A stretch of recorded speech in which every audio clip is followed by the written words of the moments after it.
Los psicólogos comprobaron algo muy curioso estudiando a los soldados en combate en la Segunda Guerra Mundial. Ellos establecieron que después de 40 días de combate continuo, los soldados de infantería se sentían emocionalmente muertos, o sea, los que andan por tierra. Y estos soldados soportaban la continua amenaza de bombardeos, ametralladoras, francotiradores enemigos, por eso emocionalmente morían antes de hacerlo físicamente. Y sin embargo, los pilotos aéreos tenían otro tipo de calma.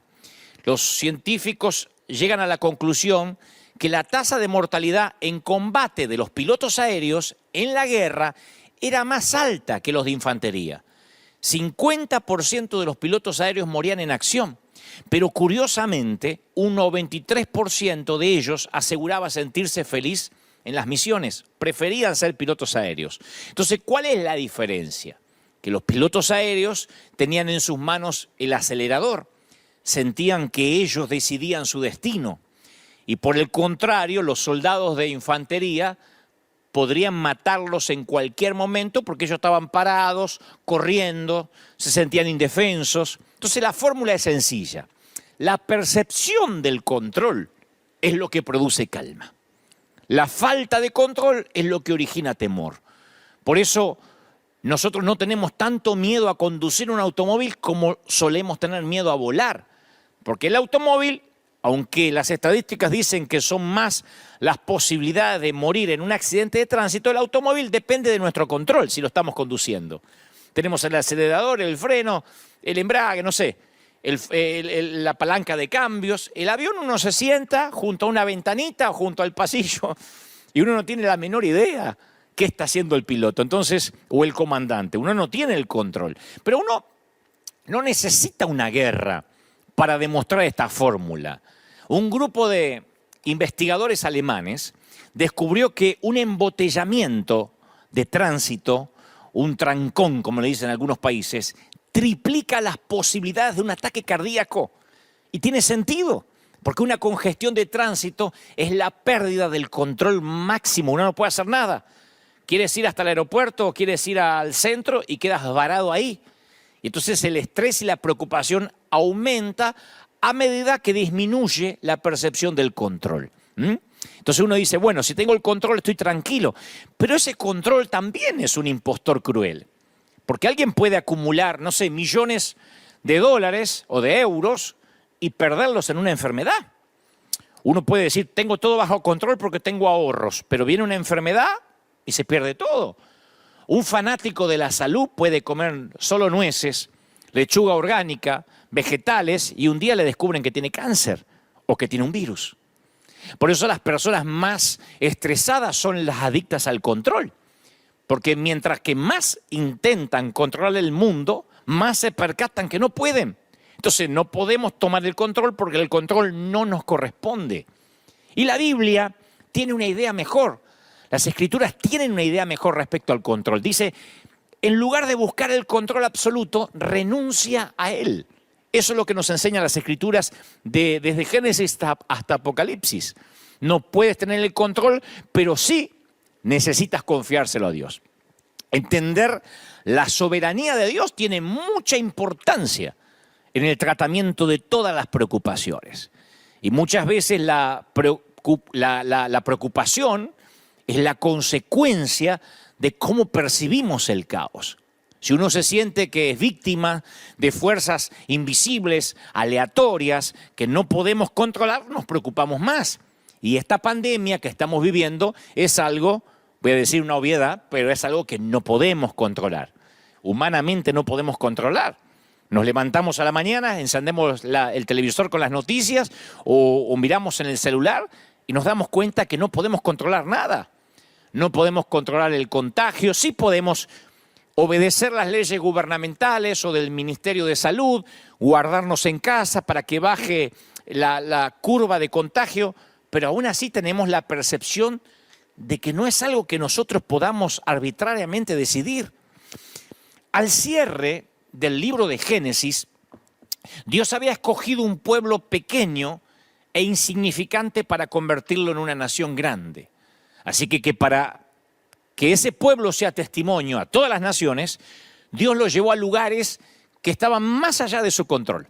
Aisló a Israel en el desierto porque era para que sepan que Dios era su única fuente de vida, cuidó cada una de sus necesidades. Israel no tenía control sobre su supervivencia. No podían controlar la disponibilidad de comida, no podían guardar comida. Para los que no conocen la historia, si guardaban comida, que era un maná que caía del cielo, una suerte de comida que el Señor les daba de alimento con los nutrientes que ellos necesitaban, si querían guardarlo se ponía pútrido. No lo podían ni siquiera guardar. Tenían que comer en el día y si alguien decía, no, estoy guardando para frizarlo, Dios les respondía, ¿pero qué? ¿No creen que yo mañana voy a volver a ser fiel? O sea, no podían controlar su destino más que el hoy. No tenían brújulas, no tenían mapas. ¿Cómo iban a comer? ¿Cómo iban a beber? ¿En qué dirección ir? ¿Por qué querría Dios tener control de un pueblo? ¿Por qué insistió en su confianza total sobre todas las cosas? Es porque solamente Dios conocía el camino, solamente Él conocía el futuro. Y díganme si es lo que nos está pasando hoy. Israel vivía en situaciones que no podía controlar. Enfrentaron en el desierto tribulaciones que no podían entender. Pruebas que estaban más allá de la fuerza que tenían para sobrellevar a veces. Pero que sin importar lo que deparara el futuro, ellos terminaron diciendo, Dios nos ha librado y nos va a librar otra vez. Dios fue fiel y va a seguir siendo fiel, ¿no? Entonces es posible que te toque pelear contra los vientos de la escasez ahora. Yo soy consciente. Esto hace 3 semanas atrás era otro panorama diferente. Yo sé que hay muchos ahora peleando con la escasez. Algunos porque perdieron su empleo, el gobierno no los respalda, hay cantidad de gente indocumentada, gente que no tiene papeles en España, en Europa, en Italia, aquí en América Latina. Otros que literalmente no consiguen alimento, no consiguen los insumos básicos aunque tuvieran para comprar. Así que yo sé que hay muchos ahora luchando contra la escasez, pensando qué va a pasar mañana. Y sé que más de una ocasión han dicho esta semana, ¿y si esto se extiende? ¿Y si esto dura? ¿Y si esto dura 2 meses más?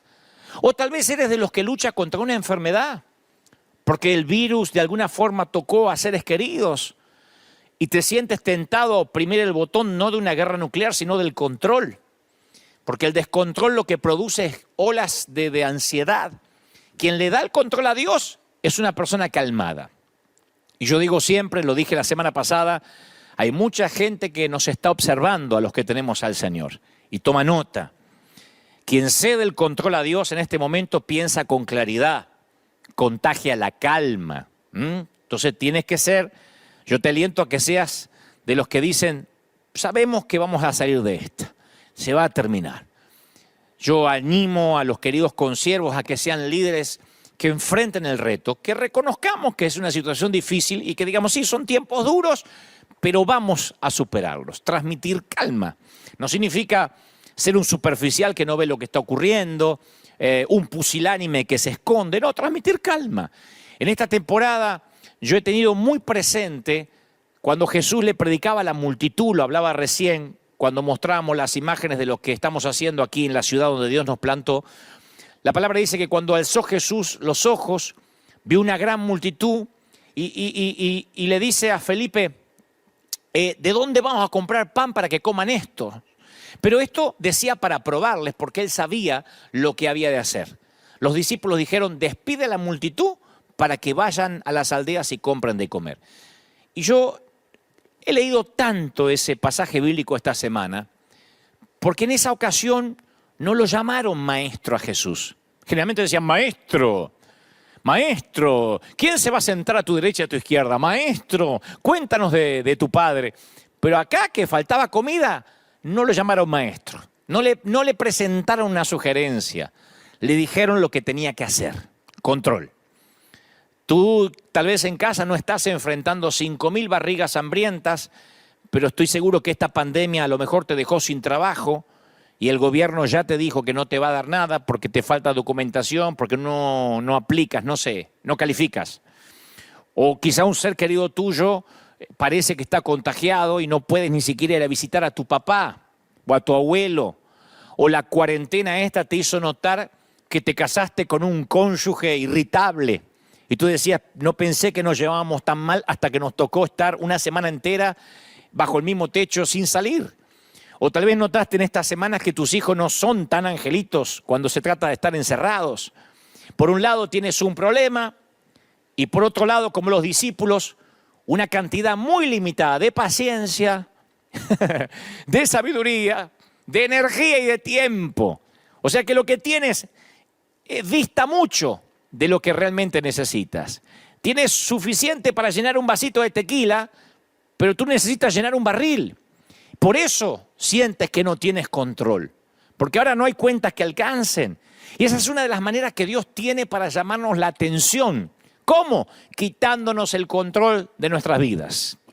Como hacen algunas esposas con sus maridos, que les quitan el control al marido para que las escuche y las vea.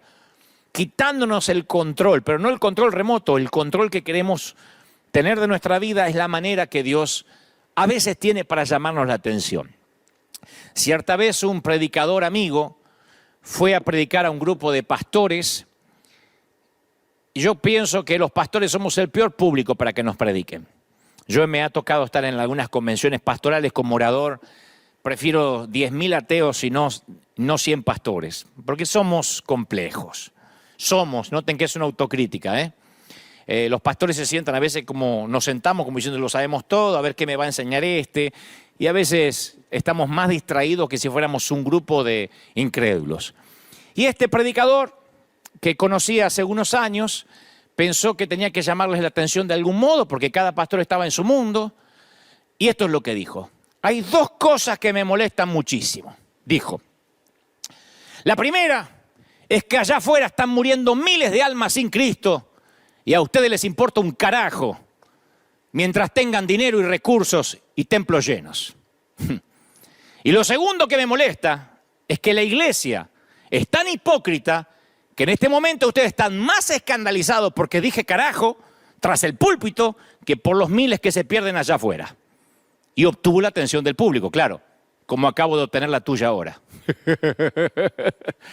Lo diré otra vez, la gente se escandaliza más por una palabra que a lo mejor no es tan conveniente decir que por las miles de almas que se pierden. Así de hipócritas somos, aunque esa palabra signifique el palo más alto de un barco. Una de las razones por las cuales Dios permite que la adversidad llegue a nuestras vidas es para captar nuestra atención, como sea que tenga que hacerlo, como sea que tenga que llamar la atención, aunque a veces nos toque la hipocresía o la pseudosantidad. Y a veces quedamos atrapados tan fácilmente en nuestras propias actividades que perdemos de vista a Dios. Y Dios nos tiene que llamar la atención. Nos enfocamos en nuestras metas, carreras, familias, iglesias, y el resultado es que perdemos nuestra sensibilidad espiritual. Y Él sabe, yo estoy convencido que Dios sabe cuándo planear una interrupción, cuándo mover el corazón de los mandatarios para que ordenen una cuarentena. Y tú estarás diciendo, a ver, ¿y no hay otra manera que Dios capte nuestra atención? Yo te lo voy a responder con una pregunta o con algunas. ¿Cuántos sermones hemos escuchado, los que ya tenemos a Cristo, consciente de lo que el predicador está hablando, que se aplica a nosotros y luego no hicimos nada al respecto? ¿Cuántas veces Dios nos llamó a orar? ¿Cuántas veces dimos testimonio de algo que nos impactó y se encendió el deseo de buscar a Dios y tener normas más altas de santidad? Y apenas salimos de la iglesia, nos inunda un interés terrenal que barre con todos los planes e intenciones. A veces se requiere más que un mensaje para captar nuestra atención. ¿Cuántos de nosotros pasamos al altar de una iglesia para hacer un pacto nuevo y después los avatares de la vida, el trajín cotidiano nos hizo olvidar que pasamos y prometimos? Alguien dijo, Dios nos susurra en nuestros placeres, nos habla en nuestra conciencia, pero nos grita a través de nuestros dolores. Y este momento es Dios con un megáfono, despertando un mundo sordo. ¡Vuelvan a mí! No hay otra manera de entender lo que está pasando. Porque cuando todo está bien, tendemos con facilidad a asumir un estado de confianza, de superioridad. Y para empeorar las cosas, empezamos a confundir a veces nuestro bienestar con nuestro estatus espiritual. Creemos que como no pasa nada malo, erróneamente asumimos que todo está bien. Pensamos que bondad es ausencia de maldad necesariamente. Y yo creo que cualquiera que haya trabajado en el área de evangelismo sabe lo que estoy hablando.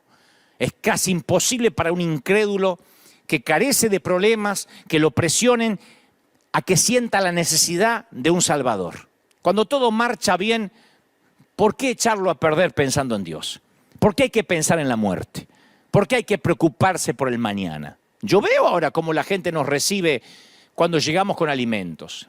De hecho, son una tierra fértil para predicar, de lo que querramos predicarle. Pero el mismo hombre o mujer, después que experimentan una adversidad, no es lo mismo, la actitud cambia si nunca la hubiesen experimentado. Lo que era de poco interés ahora se convierte en el único interés. Y de pronto Dios tiene toda la atención. No como hizo mi amigo el predicador, claro. Dios nos llama la atención a veces de un modo más sutil. Y esa sutilidad viene en forma de pandemia, Dios permite que venga en forma de crisis, de sequía financiera, porque la adversidad, mi querido, pone de rodillas al más fuerte y al más terco. Hace que aflojemos nuestros lazos con aquellas cosas que son de poco valor y hace que nos aferremos fuertemente a Él. Es muy raro que ignoremos lo que Dios quiere para nosotros. Yo creo que ninguno de nosotros, los que tenemos a Cristo, sufrimos por falta de información. Lo que nos hace falta es la disposición de obedecer. Yo no creo que haya gente que ahora esté diciendo, yo no sé lo que Dios quería con mi vida. No, Dios utiliza la adversidad para llamar mi atención. Rara vez es con el propósito de decirme algo nuevo. A mí Dios estos días no me ha dicho nada nuevo. Me llamó la atención por cosas que di por común. Me llamó la atención por cosas que ya me había dicho. Porque por lo general es para recordarme algo. Ya sea porque lo he olvidado o porque a propósito he decidido ignorarlo. ¿Ustedes se acuerdan de Jonás? ¿Quién no conoce la historia de Jonás desde la escuela dominical? Dios empleó la adversidad para volver a dirigir su atención hacia la misión que le había asignado en un principio. Y dice las Escrituras que mientras Jonás estaba en el vientre del pez, luchando por su vida, se acordó. Y dijo, me acordé del Señor. Y mi oración llegó hasta ti, dice Jonás 2:7. Los que siguen a ídolos o a vanidades ilusorias, abandonan a Dios. Yo voy a ofrecer cantos de gratitud, dijo Jonás. Cumpliré las promesas que te hice. Eso lo hace en el vientre de un pez. Jonás rededicó su vida al Señor. ¿Por qué? Decidió obedecer a Dios porque en el vientre del pez se le dio una dosis de realidad. Y ahí, entre algas marinas y jugos gástricos, fue sincero. Y yo creo que a veces nosotros como Jonás no le dejamos alternativa al Señor. Y me pongo de ejemplo, de verdad. Yo no estoy hablando de los demás sin ponerme como primer ejemplo. A mí Dios me llamó la atención por muchas cosas estas semanas. No tengo prejuicio de que alguien diga, ahora cambiaste el mensaje. Sé que no lo cambié. Los que me siguen hace años escuchando nuestros sermones saben que siempre he hablado de esto, pero no tengo problema, no tengo prejuicios en redireccionar mensajes, porque Dios me llamó la atención. Estamos en el proceso de ordenar prioridades y posiblemente Dios quiera mejorar su relación contigo durante este tiempo que tienes encerrado en casa. Cualquiera sean las circunstancias, yo quiero que descanses sabiendo que Dios no hace nada sin tener un propósito en mente. Me encantaría que lo repitas. Dios no hace nada sin tener un propósito en mente. Dios nos reordena, Dios nos vuelve a las bases. Y la iglesia, ¿qué va a pasar con la iglesia? Es una pregunta que yo le hago mucho al Señor esta semana. ¿Qué va a pasar con la iglesia? A mí me parece torpe intento de tener esta revelación o es lo que yo creo. A mí me parece que muchos cristianos durante muchos años luchamos con esa constante necesidad de agradar a Dios. de ganarnos su amor y su aceptación a través de nuestras buenas obras. Otra vez queriendo tener el control de nuestra santidad. Y el control no lo podemos tener, ni siquiera de eso. Pero sospechamos en algún rincón de la mente que mientras que más hacemos para Dios, Él más nos va a amar. Esa es la gran falacia del Evangelio por años. Nos han dicho que si somos una persona buena y moral, aumentamos nuestras posibilidades de ir al cielo. De allí que se dividen las congregaciones, los que tienen la sana doctrina, la recontrasanísima doctrina, la re ultra hiper macro extra mega sana doctrina, que es más sanísima que la anterior. Eso ocurre porque nos movemos con la suposición que si puedo hacer un poco más para Dios, voy a tener el control para que Él me ame y me acepte. Y esa forma de pensar nos lleva a creer que la libertad siempre va a existir en el próximo nivel de logro espiritual. Por años hemos sido así. Yo nací en una iglesia cristiana y siempre nos decían más células, un templo más grande, más ofrenda, una familia más perfecta, hijos ejemplares. Y el problema es que algunos con mucho esfuerzo, queriendo tener el control de su propia santidad, alcanzan una meta y la barra de logros sigue subiendo. ¿Y de quién es la culpa? De nosotros los ministros, que siempre estamos subiendo esa barda un poco más. Lo que pasa es que siempre que ponemos nuestra fe en nuestra religión o en lo que creemos y no en el Dios viviente, eso es un ídolo. Es un error sutil, pero fatal. Yo tengo un mensaje titulado La idolatría de servir a Dios. Los que por años pensamos que el control para que Dios nos siga amando es servir a Dios. Y el asunto es que la religión tiende a detectar las inseguridades con las que luchamos y nos seduce. Y entonces nosotros nos dejamos seducir por ese control de decir yo voy a ser santo porque yo me voy a vestir de tal manera y yo voy a hablar de otra tal manera. Y el ídolo de la religión nos susurra: si tan solo ofrendas más, participas más, sirves más, oras más, lees más, memorizas más, predicas más, evangelizas más, cantas más, entonces, solo entonces estarás seguro de ir al cielo. Entonces lograrás que Dios te ame. O al menos si haces todo eso, Dios te amará un poquito más. Y Jesús le señaló esa misma falacia a su amiga Marta un día que las visitaba a ella y a su hermana María. Aparentemente ustedes conocen la historia, la mayoría. Marta estaba tratando de encontrar su identidad haciendo, teniendo el control, en lugar de simplemente estando con el Señor, como su hermana María. Y yo tengo la tendencia, confieso, ante millones de conectados, yo tengo la tendencia a hacer lo mismo que Marta. Yo no me voy a hacer que tengo el corazón de María. Yo soy un adicto a hacer también. Y siempre tengo que reconocer que me dejo engañar por la mentira que Dios se complace más conmigo cuando estoy haciendo algo por Él en lugar de cuando estoy con Él. Me ha costado mucho, años de religión. Ustedes saben que la cautividad mental no sale de un día para otro. Y cuando yo pienso de esa manera, corro el peligro de convertir el servir a Dios en mi ídolo. Y ahora que hay cuarentena, y ahora que yo, como la mayoría de los predicadores, no podemos predicar convencionalmente, que la gente nos repita cosas y verle la cara a todos, a veces podemos llegar a sentir que no estamos haciendo nada. Caemos muy fácilmente en ese modo de pensar en que la iglesia sea más importante que Cristo. Cuando el ritual llega a ser más importante que la relación.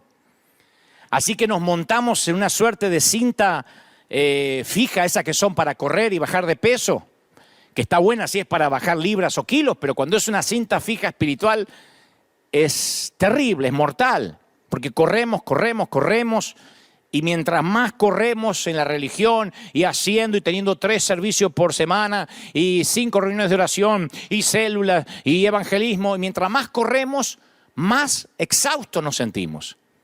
Y todos los días nos preguntamos, anhelamos y deseamos haber hecho algo más. Pero es triste y es innecesario, porque en esto también queremos tener el control. Y esta pandemia nos ayuda a saber a los ministros, a las iglesias, a los congregantes, que tampoco tenemos el control.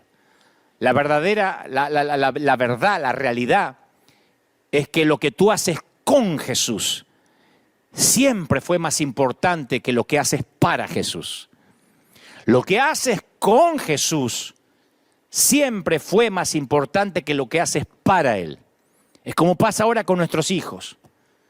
Muchos papás hacemos mucho para nuestros hijos.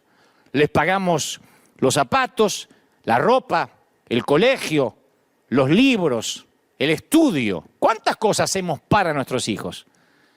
Pero muchos padres ahora están encerrados con sus hijos y no saben nada, no saben qué hacer con ellos.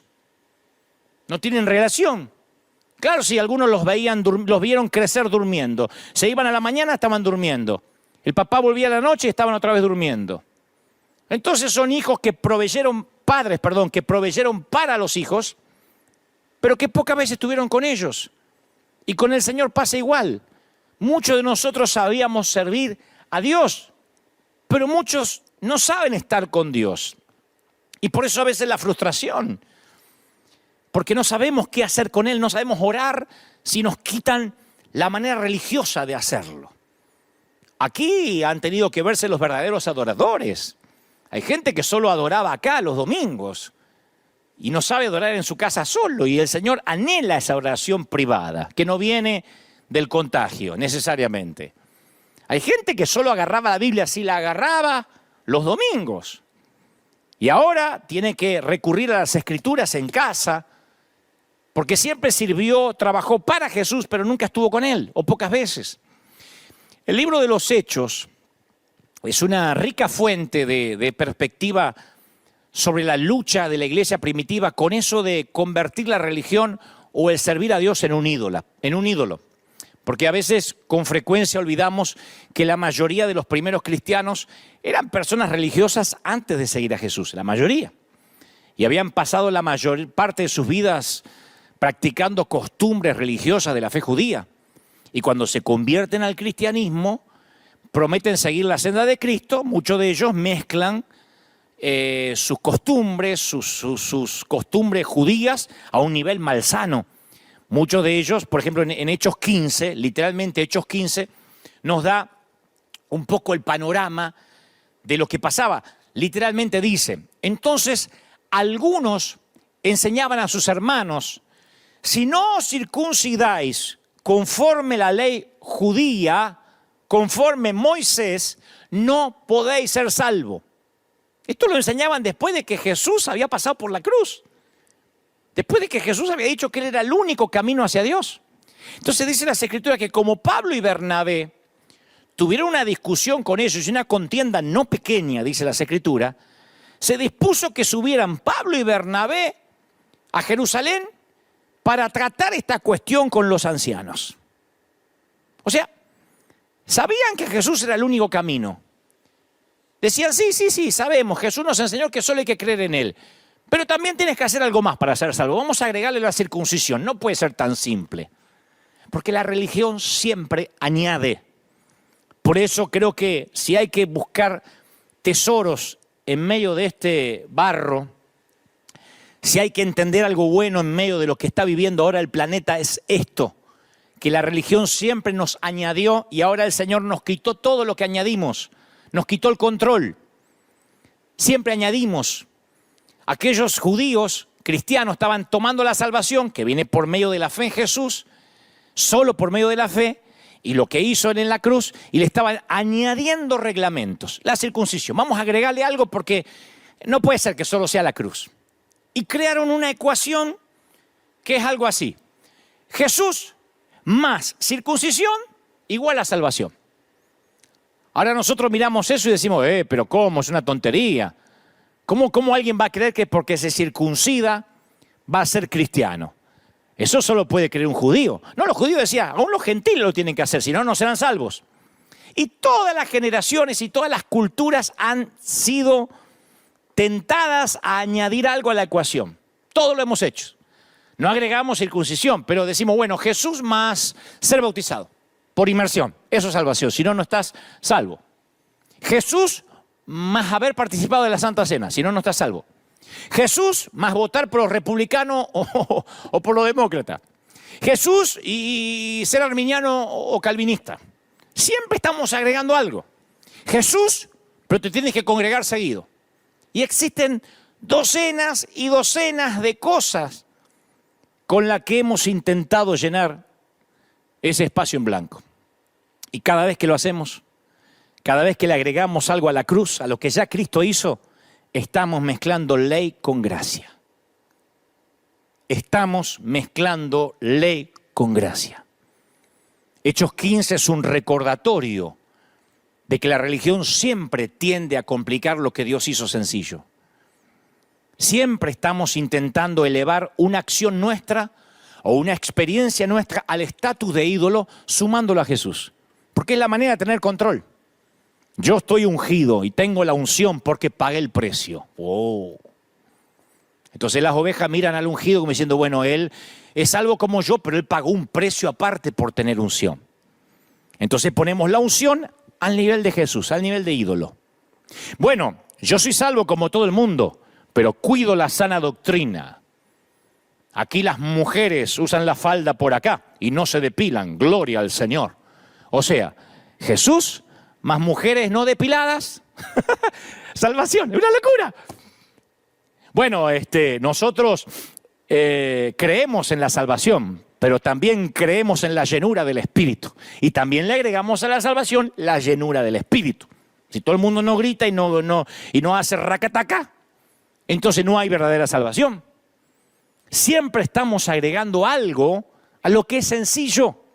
Y cuando se cierran las puertas de la iglesia en esta temporada, la gente vuelve a la sencillez, porque ahora no, todo lo que añadimos no lo tiene. Le añadimos que tiene que congregarse, no puede. Bueno, síganos online. Le añadimos que tiene que sembrar y poner la ofrenda. Hay gente que no puede, literalmente, no tiene para comer. Le añadimos que además tiene que tener una célula en la casa, una reunión de hogar. No puede, porque no se pueden juntar socialmente. ¿Qué nos queda? La salvación. Lo que nunca debimos haberle añadido nada. Y dice la Biblia que después, dice en Hechos 15, después de mucha discusión, o sea que discutieron, Pedro se levantó y dijo, varones hermanos, escuchen, vosotros sabéis cómo ya hace algún tiempo Dios escogió que los gentiles oyeran por mi boca la palabra del evangelio y creyesen. Y Dios, que conoce los corazones, le dio el mismo Espíritu Santo a ellos que a nosotros. Y no hay diferencias entre ellos y nosotros. Purificados por la fe los corazones de ellos y los nuestros. Dios usa a Pedro para decir, Dios no hace distinción entre los dos grupos. ¿Quién hace distinción entre la gente? ¿Quién? La religión. La religión siempre complica las cosas y también divide a la gente y también nos divide a los pastores. Ahora pues, ¿por qué tentáis a Dios poniendo sobre la cerviz de los discípulos un yugo que ni nuestros padres pudieron llevar? Lo único que nos va a salvar es la gracia de Jesús. Y creo que los que insisten poniendo un yugo, cargando a la gente, y en eso también hago una autocrítica, estamos levantando otra vez un muro que no es necesariamente el de Trump, un muro que Jesús derribó en la cruz. El muro que separaba a los más puros de los no tan puros, a los samaritanos de los judíos. Entonces estos judíos legalistas estaban bloqueando el nuevo camino a Dios que Jesús había abierto cuando murió y resucitó. ¿Quieres hacer enfadar a Dios? Interponte en el camino de los que quieren llegar a Él. La única vez que veo a Jesús perder su juicio cabal mientras que estaba en la tierra fue cuando dio la vuelta a la mesa de los cambistas.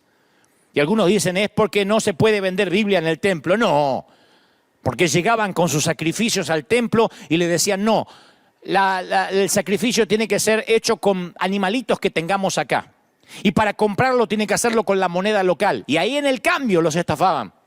Y algunos no podían y se volvían frustrados sin poder entrar al templo. Cuando Jesús vio que había canallas interponiéndose en el camino de los que querían llegar a Dios, entró como una tromba, con un látigo, con un azote de cuerdas, y ustedes saben lo que ocurrió después. ¿Quieres hacer enfadar a Dios? Entonces añádele algo a lo que ya hizo el Jesús. Añadirle algo es complicar a la gente para que llegue a Jesús, es mezclar ley con gracia. Cada vez que le añadimos algo al Evangelio, estamos robándole lo maravilloso que Cristo hizo en la cruz, o queriéndonos asignarnos un poco de gloria. Ahora, yo entiendo que uno pueda tener sus preferencias. Jesús nunca dijo que uno no pueda tener preferencias religiosas. No hay nada malo en que alguien diga: a mí no me gusta escuchar a Dante porque no me gusta cómo se viste. El otro día me criticaban cómo me vestía. Capaz que si me pongo un jean, esos pantalones chupines o pantalones con agujeros como usan muchos de mis queridos amigos, a lo mejor estoy moderno y no me critican tanto, no sé. Pero no hay nada malo. Hay gente que le gusta pastores más modernos, con tatuajes, y otros que le gustan más tradicionales. No hay nada malo en que alguien prefiera la música más tradicional y otro más rockera, qué sé yo. No hay nada malo en que alguien diga: a mí me gusta la iglesia que se congrega bajo un puente humilde, y a otro le gusta edificios con campanarios. Jesús simplemente dijo: no permitas que tus preferencias y tradiciones se conviertan en leyes que otras personas estén obligadas a obedecer si quieren seguirlo a Él. O sea, no tomes lo que es bueno y trates de convertirlo en algo fundamental. Hay muchas cosas que son buenas. Aquí nuestros músicos, por lo general, yo les pido que se vistan de negro, y no porque la Biblia dice en Génesis capítulo 4: y vestiréis de negro, porque me gusta. Pero sería un torpe si dijera que si se visten de otro color se van a ir al infierno. Esa es mi preferencia. A mí me gusta presentar el Evangelio con elegancia, porque soy de una generación elegante. Nací en el siglo pasado, aunque eso suena espantoso. Y me gusta que todo esté elegante. Me gusta, de hecho tenemos, para los que nunca vinieron a River Arena, un aroma ambiental. River Arena huele. Hay un perfume que sale por las tuberías del aire para que cuando entres aquí reconozcas el olor a hogar. Tiene un aroma particular esto. El piso está lustrado, todo tiene que sonar perfecto. La calidad y la excelencia para nosotros no es una opción. Esa es mi preferencia. Pero sé que muchos están llegando a diferentes personas, diferentes grupos de gente, vestidos en jean, en tenis, en zapatillas, despeinados, con los pelos parados. Y esa es la forma que ellos llegan, que yo jamás voy quizás a poder llegar, como los géneros de música. Ahora, eso no significa que ellos estén mal y yo esté bien o viceversa. Son preferencias. Y si yo las convierto en algo fundamental, estoy agregándole a la salvación algo que yo creo. Y empiezo a decir lo que me gustaría que Dios dijese, pero que Dios no está diciendo. Yo tenía un pastor alemán, siempre lo cuento, no un perro, un pastor nacido en Alemania, que decía: a Dios le gusta el acordeón, es el instrumento del cielo. Un hombre de Dios que partió a la eternidad hace muchos años. El hombre empezó a envejecer y empezó a decir lo que a él le gustaba como si fuera palabra de Dios. Yo creo que como Dios tiene buen humor, lo esperó con una banda de rock allá arriba cuando llegó al cielo. Pero él decía: el acordeón y el violín son los instrumentos que Dios ama. Y él condenaba al que no le gustaba la música con violín, o no le gustaban los himnos de Sión, de gloria y de triunfo. Otra manera de decir esto es: cuídate de no adorar algo bueno como algo divino, porque ese objeto de idolatría se va a convertir en algo destructivo. ¿Y qué hace Dios? ¡Fum! Cuarentena, pandemia. Y todo lo que nosotros defendimos de pronto queda en la nada. ¿Y qué queda la gente? En su casa con la Biblia, en su casa con lo único que nunca se le debió haber añadido nada: Jesús. ¿Por qué? Simplemente porque ni la tradición ni la preferencia religiosa puede purificar el corazón de un pecador o darle vida eterna, gente. Ninguna ley, ninguna regla jamás provocará una explosión de amor y gozo en el corazón humano.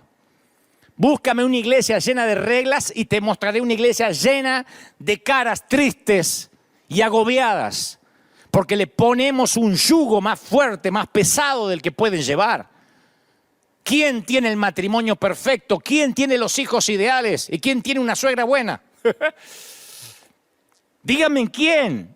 ¿Quién dice: yo no tengo problemas, yo no tengo tentaciones? Díganme un hombre que no haya sido tentado alguna vez, o una mujer que no lo haya pensado 2 veces. Cada vez que veía a su esposo dormir a su lado: ¿por qué me habré casado? Dígame en qué familia no tiene problemas. Y sin embargo nos volvemos hipócritas y le ponemos un yugo y le decimos tienes que tener la pareja perfecta. ¿No la tienes? Bueno, simúlala en Instagram. ¿No tienes una pareja ideal? Entonces sácate unas fotos y demuéstranos cuán enamorado estás para que te creamos. Lo que la ley no podía hacer, Dios lo hizo a través de Jesús. Y cuando uno lee detenidamente las páginas de las Escrituras hebreas, vemos la invitación al pueblo de Israel a que fuera una luz para las naciones. Yo quiero mostrar la belleza de mi pueblo a las naciones, dice el Señor. ¿Y qué pasó con Israel? Que tanto miedo tenían de ser influenciados negativamente por la cultura pagana, que comenzaron a usar las instrucciones de Dios para permanecer santos, en vez de para mostrar que eran un pueblo elegido. O sea, no como una forma de acercarse a los demás, sino como una manera de justificar la segregación. Eso hacía Israel. Y eso hemos hecho la iglesia por muchos años, justificar la segregación. Las Escrituras se convirtieron en una vara de medir que hemos usado para identificar quién está dentro y quién está fuera. ¿O no hemos escuchado, no vas a ser salvo? A mí me han dicho, vas a arder en el infierno. ¿Y cómo me voy a reír cuando ardas en el infierno? ¿Quién te dio la vara para medir? Y esas barreras crearon polarización, segregación, división. En las Escrituras, en el libro de los Hechos, estoy hablando siempre después de que Cristo ya pasó por la cruz y resucitó. Cuando entrabas al templo, había letreros que avisaban a las personas que se mantuvieran en los lugares correctos. Había lugares VIP, lugares VIP y lugares para la chusma. Solo aquellos que tenían el linaje correcto se le concedía mayor acceso al templo. Entonces, algunos tenían acceso parcial en el mejor de los casos. Y esos estaban relegados a un área con el resto de los gentiles. El libro de los Hechos dice que los gentiles eran las personas extranjeras que nadie quería tener muy cerca. Sí, Jesús había hablado de los gentiles y había hablado con una samaritana, pero no hay que tomarlo tan en serio, a pesar de que resucitó. Entonces no importaba la distancia que los fieles recorrieran para entrar en el templo. Podían acercarse a Dios en la medida que lo permitieran sus genealogías. O sea que para acercarte a Dios tenías que hacer un congreso profético, tenías que aplicar para la célula, tenías que seguir el seminario del poder de no sé qué. Y un día el apóstol Pablo se presenta en el templo de Jerusalén. Y había viajado con un par de amigos que eran gentiles. O sea que era como que un gringo entra a una iglesia gringa con un par de hispanos. O al revés, para que no suene tampoco segregación. ¿No? Dos hispanos con un amigo gringo. Él sabía que no podía llevarlos hasta el corazón del templo por todos los carteles que había. Así que los gentiles, que eran gente educada, por lo menos estos amigos de Pablo, esperaban afuera hasta que Pablo volviera, porque estaban ansiosos por escuchar la experiencia de Pablo en el templo. Cuando Pablo caminó hacia el altar, había judíos de Éfeso y Asia que lo vieron y se comenzaron a amotinar. Cualquier similitud con lo que vivimos hoy es mera coincidencia.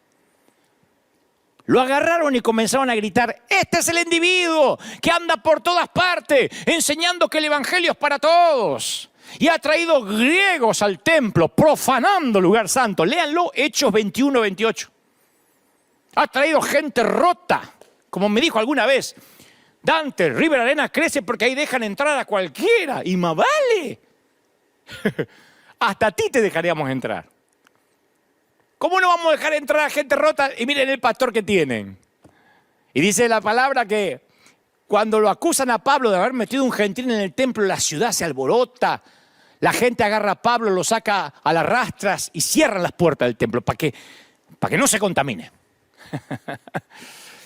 Y divulgaron la mentira de que había llevado un gentil hasta el corazón del templo y que todos estaban contaminados e infectados. Por eso digo a veces que una infección, pero las de verdad, las que ocurren con los mocos, nos igualan a todos, a gentiles y judíos, a los de la sana doctrina y a de las otras, porque antes de esto yo escuché mucha gente decir, yo no me enfermo porque yo vivo en santidad. Y de pronto me he enterado que oficiaron funerales en estos días. No me estoy alegrando por eso.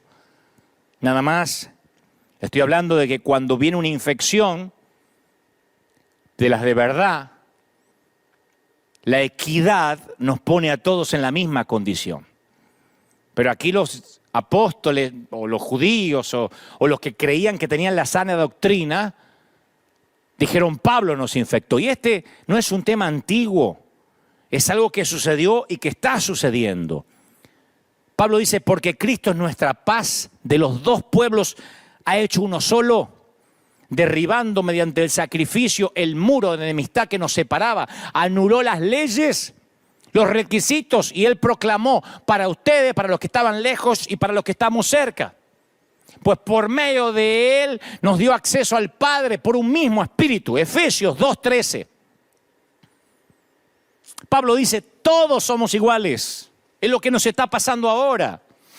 Todos, bautistas, renovados y tradicionales, pentecostales, hermanos libres. Todos. Porque eso es la cruz. La cruz es una asesina de barreras. La cruz es una creadora de puentes. Y si alguien te ha lastimado en estos días de iglesias, de puertas cerradas, y eso nos incluye, ve a la cruz. Si odias a alguien, ve a la cruz. Si has sido traicionado, ve a la cruz. Si hay personas que te irritan en la cuarentena, ve a la cruz. Porque cuando vamos a la cruz, las barreras se derrumban. La cruz nos da acceso. Un significado de la palabra acceso en griego es una audiencia con el rey. A mí me gusta ese significado. Porque en cualquier momento, cualquiera podemos tener una audiencia con Dios. Y Pablo dijo que nuestros cuerpos son templo del Espíritu, dice 1 Corintios 6:19. Por tanto, la gente, en vez de ir a un templo, a un lugar físico, para sentir a Dios, según lo que dice Pablo, se acerca a nosotros y siente a Dios. Eso es lo que debería ser el Evangelio. Vernos y ver a Dios. Nosotros hemos dicho, no. El Evangelio lo vas a encontrar acá, dentro del edificio. Jesús más edificio. Jesús más edificio y mi doctrina. Jesús más mi edificio, mi doctrina y un pacto. Jesús más mi edificio, mi doctrina, un pacto y tienes que evangelizar. Jesús más mi edificio, mi doctrina, un pacto, evangelizar y tus niños en la escuela dominical. Y le agregamos, y le agregamos, y le agregamos. Señores, o somos barreras vivientes o portadores de evangelio. Y este tiempo es más que nunca portadores de evangelio. Cuando repartimos comida en la semana nos preguntan, ¿a dónde es la iglesia? Nadie pregunta la doctrina ni lo que tiene que hacer. Porque el alcohólico ese que conoces, ese borracho perdido, está a una oración de distancia de Dios.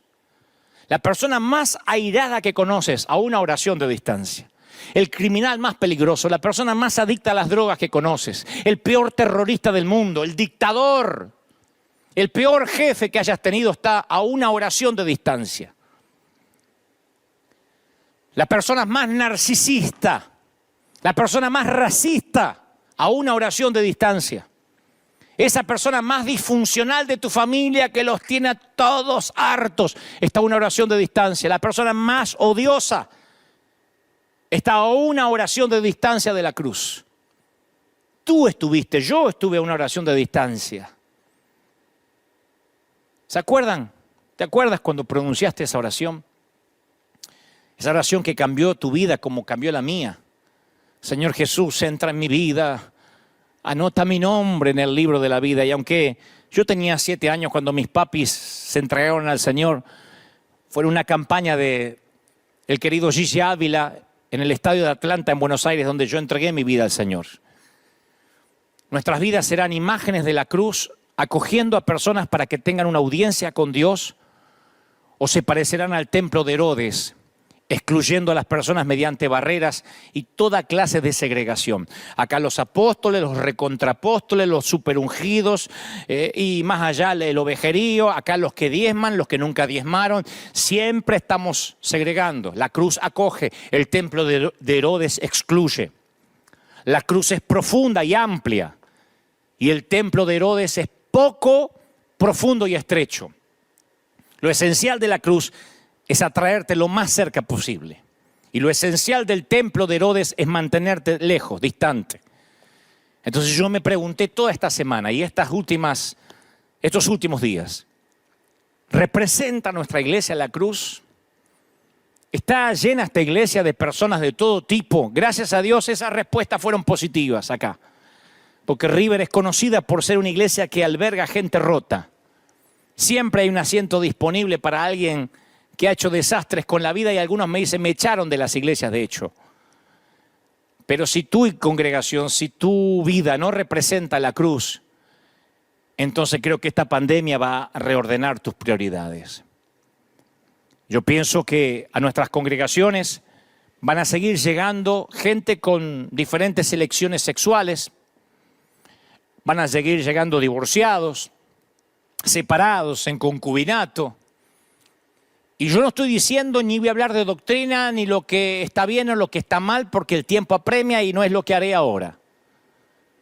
Pero la pregunta es, ¿pondremos otra vez sectores divorciados y los que se sacan la fotito en Instagram, que son la pareja feliz? ¿Vamos a dividir otra vez heterosexuales de aquel que dudamos de su orientación? Alguno va a decir, estás hablando de que ahora vas a ser una iglesia libertina. Estoy diciendo de que todo el mundo está a una oración de distancia. ¿O acaso nosotros fuimos salvos porque éramos mejor que ellos? Jesús hablaba con parias, con marginales. Jesús se mostraba accesible y no repudiaba a nadie. Leprosos, gentiles, recaudadores de impuestos, paganos, pecadores. Él no era como los otros santos de Judea. Los demás rabinos vivían en cuarentena y aislamiento sin que se los pidiera un presidente. Y ver lo accesible que era Jesús les provocaba ataques de caspa, enfado. Pero para Jesús siempre las relaciones estuvieron por encima de las leyes. Y era porque posiblemente Jesús conocía el rechazo en primera mano. Aún su familia lo había rechazado, sus hermanos. A fin de cuentas, su vida la definió el rechazo. O puede que fuera que Jesús simplemente percibiera y entendiera el deseo de aquellas personas de pertenecer. La ley más vieja de Roma, del imperio invasor, ordenaba que ningún cuerpo enterrado o cremado quedara dentro de la ciudad de Roma. Era porque a los muertos se los consideraba con temor, con pavor. En realidad tenían una ciudad propia, la necrópolis. Roma tenía una ciudad de los muertos, necrópolis. No podían los muertos convivir con los vivos, porque el terror separaba a los muertos de los vivos, el temor a qué habrá más allá. Pero eso cambió drásticamente con la cruz de Jesús. A partir de Jesús, los cementerios se instalaron dentro de los predios de las iglesias. Y los muertos dejaron de asustar a los vivos y los dos grupos coexistieron en los mismos lugares. Mi querido, si pueden convivir muertos y vivos, iglesias donde la gente adentro canta un himno y el cementerio está a unos metros, ¿cómo no van a convivir gentiles y judíos? Bautistas y pentecostales. Hemos mirado por años a los católicos como si estuvieran apestados y decimos, no, te vas al infierno ya. Nos va a sorprender a quién vamos a encontrar en los cielos. Yo siempre me pregunto por qué en Roma las personas pasaron tan rápidamente de la antigua repugnancia a la nueva familiaridad con la muerte, debido a que Jesús hizo accesible hasta la misma muerte. A partir de Jesús se empiezan a conmemorar los funerales. Yo creo que lo peor es cuando fingimos que nosotros no necesitamos esta pandemia, que nosotros no somos hipócritas. Porque ahí es cuando intentamos esconder nuestras faltas ante Dios, ante los demás e incluso ante nosotros mismos. Y el problema es que hasta tanto no admitamos nuestras necesidades, Dios no va a hacer mucho para ayudarnos. La grandeza siempre nace de la humildad, no de la negación. Dios permite que veamos nuestra debilidad para crear un contexto que exhiba fortaleza. Pablo dijo, tenemos este tesoro en vasijas de barro para que se vea que Tan sublime poder viene de Dios y no de nosotros. 2 Corintios 4:7. Entonces esto nos ayuda a recordar lo que realmente tiene valor, que es lo que hay dentro. El contenido es importante, no el envase. No cómo se viste aquel, cómo se viste aquella, qué música usa. Nos quedamos siempre en lo que le agregamos a la salvación. Por eso yo creo que no siempre el diablo es el que nos pone en cuarentena. Estoy convencido más que nunca que Dios permite esto.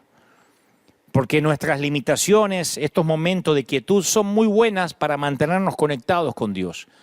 Nos recuerda que necesitamos el interior. Cuando las cosas a veces nos van bien en la vida, es tentador distraernos con los éxitos, pensar que de eso se trata la vida y comenzamos a ir en pos de la victoria, la prosperidad, la influencia, el ministerio, las redes sociales, el canal cristiano. Lo más probable es que cuando sintamos que nos va bien es cuando menos oramos. Tenemos éxito lejos de Dios y fracasamos cuando estamos cerca de Él. Porque cuando fracasas es una oportunidad para aprender y crecer. Yo quiero decirte que permitas que tus fracasos obren a favor. Incluso deja que tus errores te acerquen más a Dios.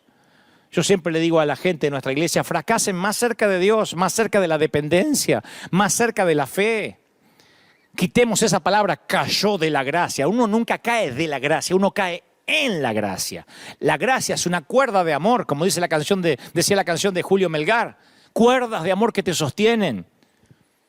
Y esto nos pasa porque también nos hace ver primero nuestras debilidades y segundo nos da empatía con la debilidad de los demás. Es un beneficio por el cual Dios permite esta situación, nos ayuda a identificarnos. Nuestras conexiones se mantienen auténticas, se establecen mediante debilidades compartidas. Esto que nos está pasando nos da credibilidad para decir a alguien, yo también estuve ahí y vamos a superar esto juntos. Después de esta pandemia, ¿quién no va a poder decir yo también?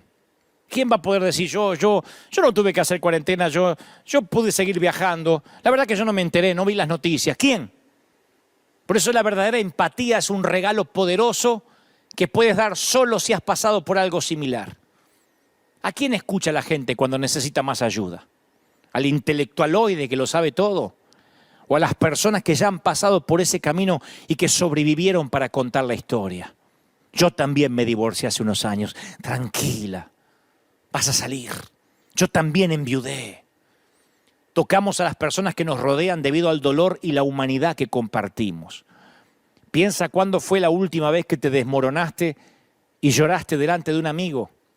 Capaz que te sentiste avergonzado, pero te aseguro que ese momento de vulnerabilidad ganó el corazón de esa persona y cimentó tu amistad más que cualquier otra experiencia que haber pescado juntos, que haber compartido una novia. Yo le voy a contar un secreto ya para culminar de la oratoria. Es el arma más formidable que jamás haya conocido. A mí me sorprende que no la usen mucho mis colegas. Es contar mis debilidades. Yo la juego de antihéroe y me encanta.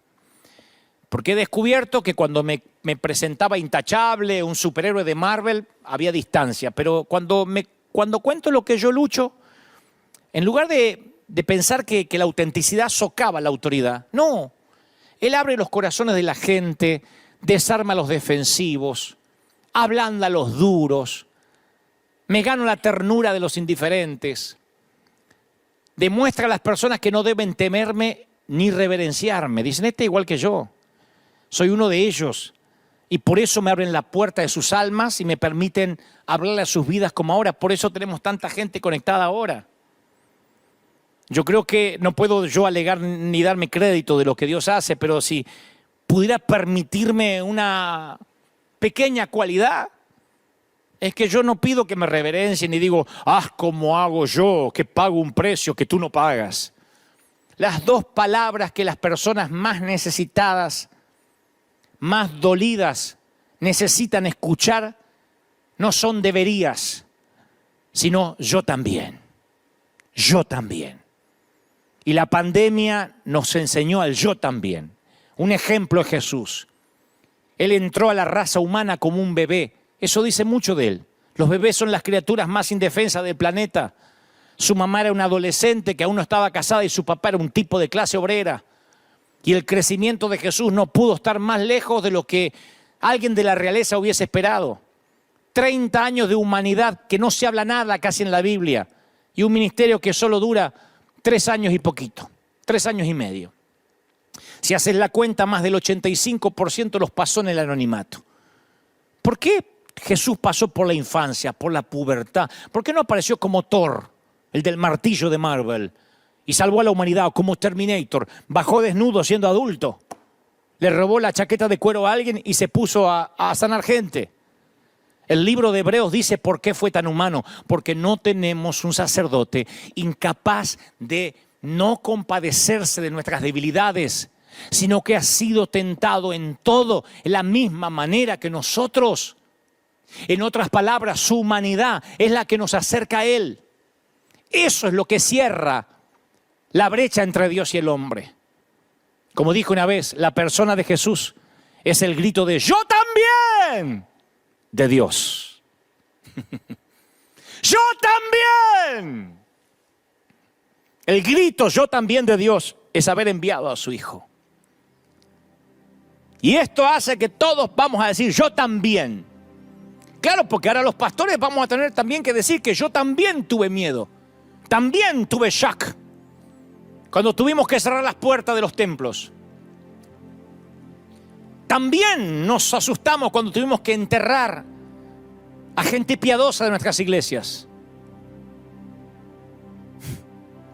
Te voy a contar un último secreto, y ahora sí es el último. Nunca le creas a un predicador cuando dice que es lo último, pero deberías ir creyéndome. Yo llamé a este mensaje el antídoto. Y la iglesia no tiene el antídoto a tus problemas. Tal vez te suene extraño, pero puedo decir con toda veracidad que la iglesia no es para que la gente resuelva sus problemas y alivie sus desilusiones o te salve del virus. Yo dije la vez pasada, la iglesia no es Amway, la iglesia no es Herbalife. La razón primaria por la que existe la iglesia es para adorar a Dios y dirigir a las personas hacia Cristo. Pero no es para hacerte la vida más fácil acá. Y este nuevo paradigma es una visión que no solo debemos abrazar a partir de lo que está pasando en el mundo, sino que tenemos que ayudar a nuestra gente a comprender, porque si no se van a sentir estafados. Como aquel cliente que compró la garantía y después no se la reconocen. En nuestros intentos bien intencionados por promover el evangelio, alguna vez hemos prometido de manera excesiva. Le hemos dicho a la gente que las iglesias son lugares felices. Y el evangelio tiene como función primaria hacer que las personas lleguen a tener una relación íntima con Dios. No pueden venir acá todo el mundo y ser feliz. No, si estás atravesando un divorcio o las aguas turbulentas de una enfermedad o una quiebra financiera. El evangelio no tiene que ver con nuestros esfuerzos por arreglar todos los males o quitar los virus del mundo. Porque ahora es cuando la gente dice, ¿dónde están los que sanaban? Los predicadores que hacían cruzadas de milagro, que sanen el virus. Es que hemos prometido cosas excesivas.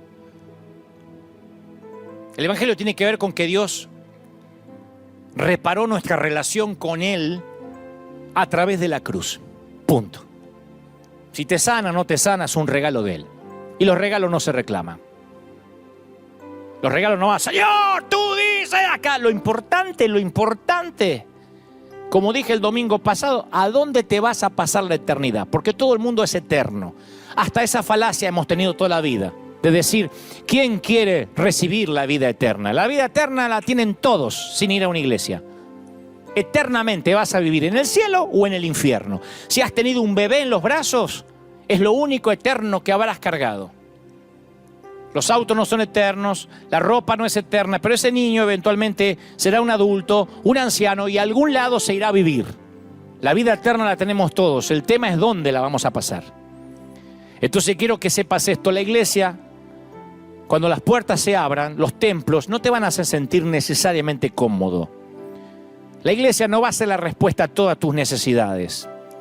Algunas veces no te va a gustar lo que pasa en la iglesia. Puede que te marches algún incómodo, y a veces te vas a marchar incómodo de algún servicio, sobre todo si tu pecado está saliendo a la luz y tienes convicción. Si eres soltero, que vengas a la iglesia no te garantiza que vas a encontrar a tu cónyuge. Venir a la iglesia no te garantiza que tus hijos no se van a rebelar. Venir a la iglesia no es una solución a todos tus problemas económicos. Y es probable que hasta ni siquiera te lleves bien con todas las personas de la iglesia, porque acá hay mucha gente rota. No sé cómo serán las demás, pero aquí en River Church viene gente rota, loca, neurótica, gente como yo. Y no te puedes llevar bien con todo el mundo. Y tal vez venga y no te guste el color de la alfombra, mi traje o la música. La solución definitiva a la desilusión que siente mucha gente consiste en guiarlos hacia Cristo, dejando que Él sea el médico del peor virus de nuestras vidas, que no es el corona, sino el pecado. Y una vez hecho esto, la desilusión toma un aspecto distinto, porque si las personas se desilusionan, en última instancia lo hacen con Dios. Yo quiero repetir esto: la verdadera labor de un pastor no consiste en tratar de resolver los problemas de la gente. Por eso algunos se han quedado sin argumentos estos días, porque la gente dice: a ver, resuelva esto.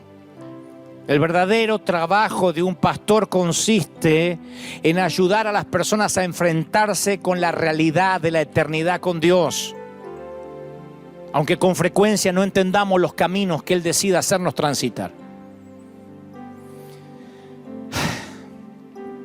He contado esto alguna vez, pero se los voy a regalar. Un viudo rico tenía un hijo al que amaba profundamente.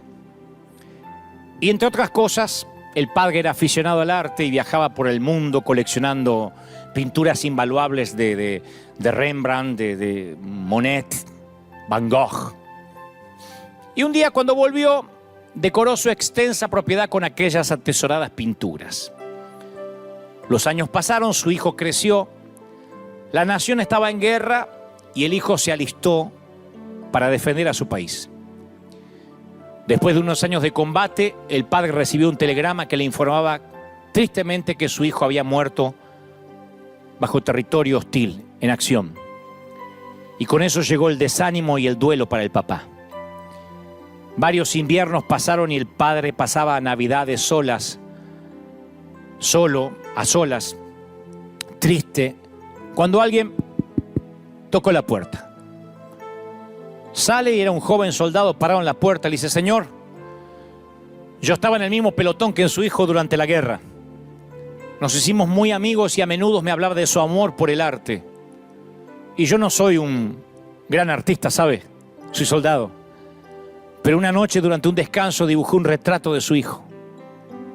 No es mucho, pero pensé que quisiera tenerlo. Y el dibujo se asemejaba notablemente al hijo.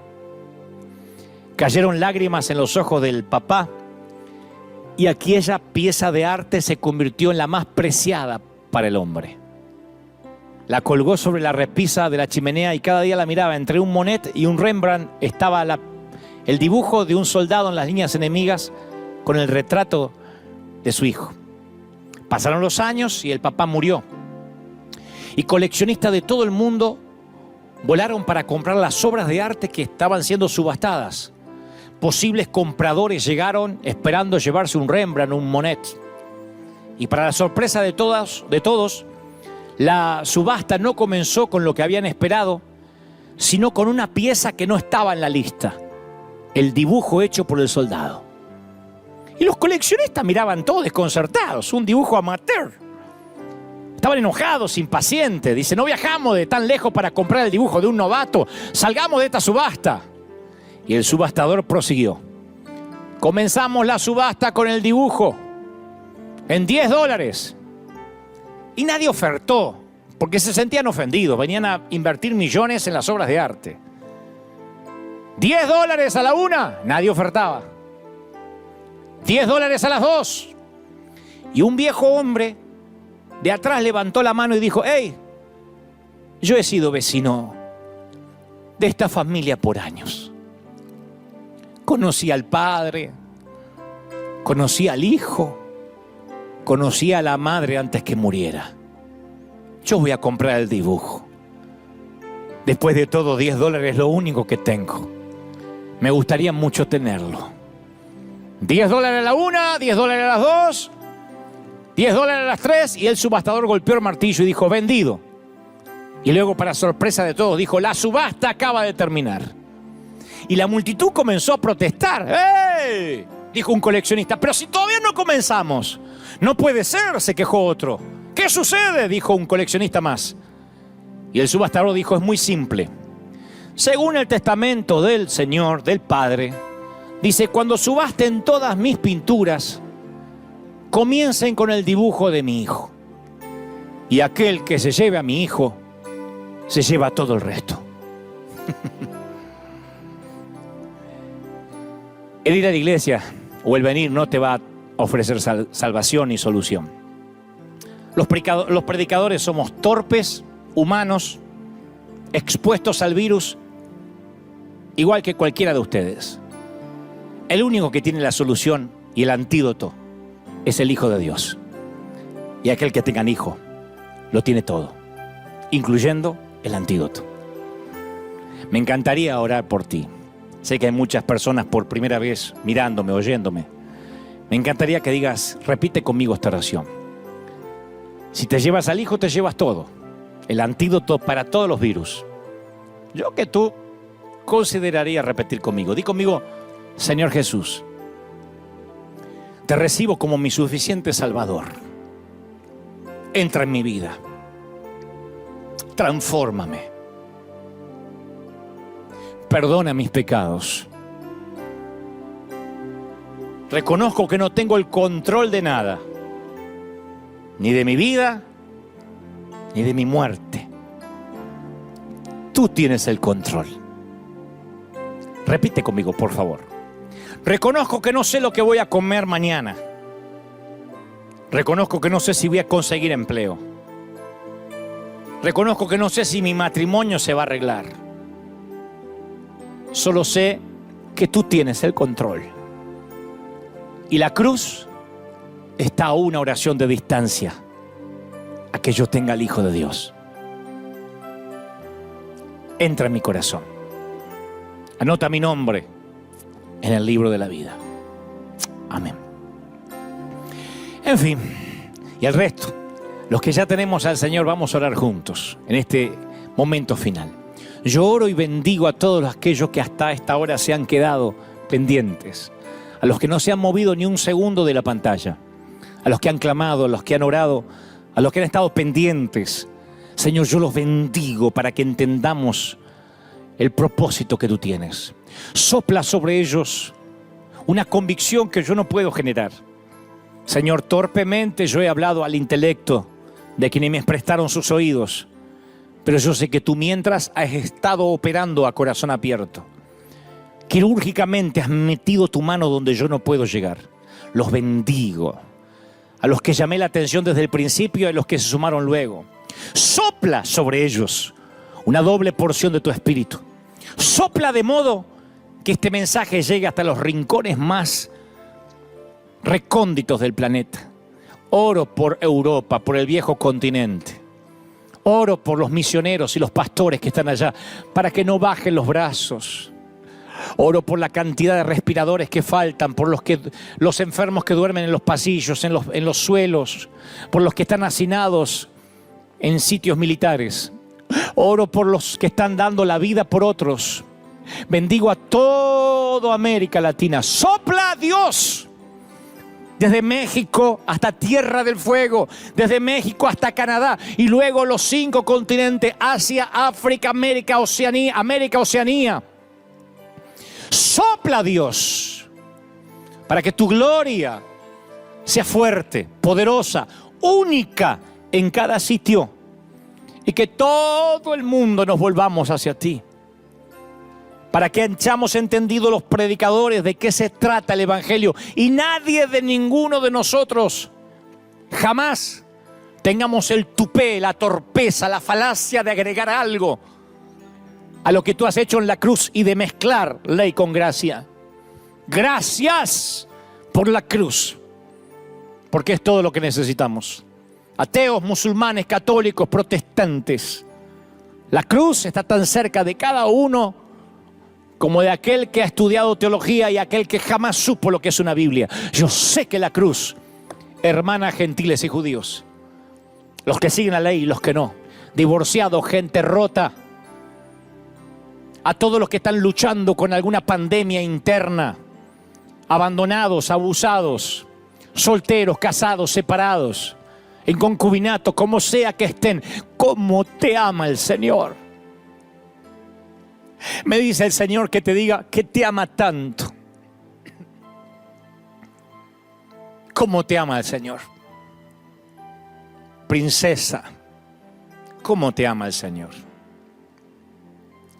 Príncipe, ¿cómo te ama el Señor? ¿Cómo te va a olvidar si en sus manos te tiene esculpido? Te ama tanto el Señor. Yo jamás haría por ti lo que Dios hizo por mí y por ti. Yo no daría a uno de mis hijos. Si para salvarte a ti la vida, uno de mis hijos tuviera que darte sus riñones o sus pulmones, no cuentes conmigo. Lo siento, te amo, pero amo a mis hijos más que lo que amo respirar. Y me cuesta comprender, sale de mi corteza cerebral lo que es dar un hijo para permitirnos el acceso a la vida eterna con Él. Te ama el Señor. Gracias por estar ahí. Gracias por apoyarnos. Gracias por ser fieles cada domingo hasta tanto y en cuanto esto perdure. Oremos por nuestros presidentes, oremos por nuestros gobernantes, por los ministros de salud, por los senadores, por los enfermeros, por los médicos, por los infectólogos, por los científicos. La pandemia al pecado y a la muerte eterna es Jesucristo. El antídoto, no la pandemia. El antídoto es Jesucristo para esta pandemia. Y la pandemia, esto sí, que nos puso a todos en equidad de condiciones, estoy seguro, como dije, cada domingo tiene fecha de caducidad, va a terminar. Que Dios te bendiga, que Dios te guarde y que haga resplandecer su rostro sobre ti. Nos vemos en la semana en las redes, aquí mismo, y por supuesto, si esto no cambia, el domingo con gente en nuestros habituales servicios o aquí, con los millones a través de la red. Chao, buenos días, feliz domingo, así estamos gente, así estamos país, así estamos maravillosa Iglesia de Cristo.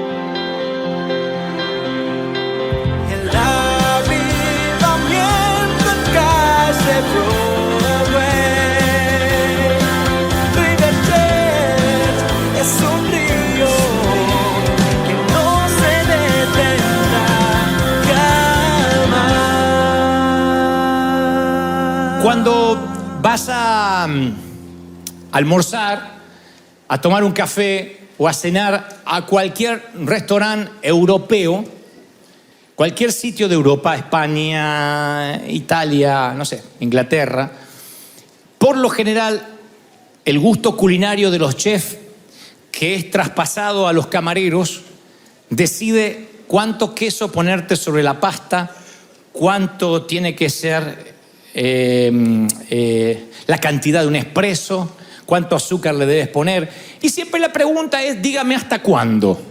Vas a una cafetería, no a las Starbucks, sino a ese otro tipo de cafetería donde el café se calienta en una jarra, en una tetera, en un no sé, lo que sea, y te lo traen, te dicen, dígame hasta cuándo. Y tú estás con la taza ahí. Yo siempre estuve tentado de decir, ¿y si no le digo hasta cuándo?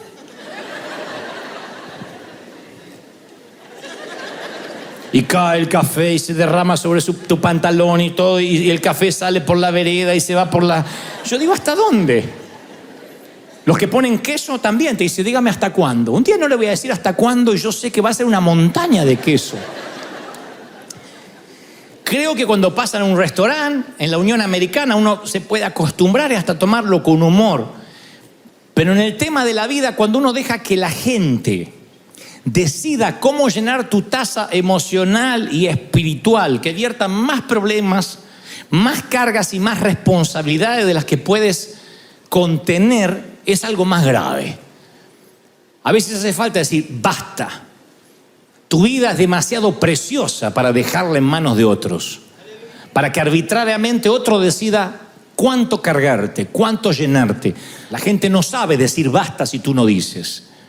Y a veces, motivados por el deseo de complacer a todo el mundo, nunca terminamos de volar a la altura que Dios quisiera que lo hiciéramos. Para maximizar la vida, uno tiene que minimizar la carga. No hay una manera de maximizar la vida, o sea, vivir a pleno, si no se minimiza la carga. Y la vida es demasiado corta para ir sobrecargado, demasiado corta. El salmista más de una vez habla de la fragilidad de la vida. Literalmente David dice, el hombre como la hierba son sus días. Salmo 103:15. Florece como la flor de campo, que pasó el viento por ella y pereció, y su lugar no la conocerá más. Siempre que leía este episodio yo me imaginaba a las plantas de algodón, donde de pronto se ve tan bonito el sembradío de algodón y pasa un viento fuerte y desaparece. Y el salmista toma esa metáfora y dice, así es la vida. Esa es la cruda realidad, que nuestro paso por la vida es demasiado frágil, demasiado fugaz. No importa cuánto dinero tengas en el banco, el tiempo no espera a nadie. El tiempo es un gran timador que te hace pensar que puedes hacer mañana lo que debiste haber hecho ayer, y entonces nos va timando, y como un gran jugador de la vida siempre tiene una carta de más que no esperamos. Y un día, en una cama de hierro en el hospital, con un diagnóstico de muerte, nos damos cuenta que volamos con carga innecesaria, que nos pusieron café en la taza y nunca tuvimos el valor de decir basta, que nos llenaron de queso el plato y nunca tuvimos el valor de decir basta, no me gusta, que en el afán de complacer a todo el mundo se nos dilapidó el tiempo, y lo que es peor, se nos fue la vida. Entonces el escritor Pablo escribe a los Corintios y le dice, ¿no sabéis que los que corren en el estadio, todos corren, pero solo uno se lleva el premio? Corran de manera tal que lo puedan obtener. No todo el mundo se puede llevar el premio. 1 Corintios 9:24. Entonces, para ganar uno tiene que perder equipaje, peso. Cuando Bartimeo ve que se acerca, no ve, Bartimeo no veía, siente que se acerca a Jesús, arrojó su capa, enseguida se libró del peso. Dice el escritor a los Hebreos, por tanto despojémonos de todo peso y del pecado que nos asedia, y corramos con paciencia la carrera que tenemos por delante. Hebreos 12:1. Note que hace una diferencia entre pecado y peso. Uno enseña toda la vida a despojarse del pecado, pero ¿qué del peso?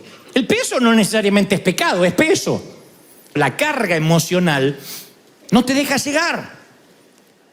Y el apóstol dice, mira, ese peso no te va a permitir correr.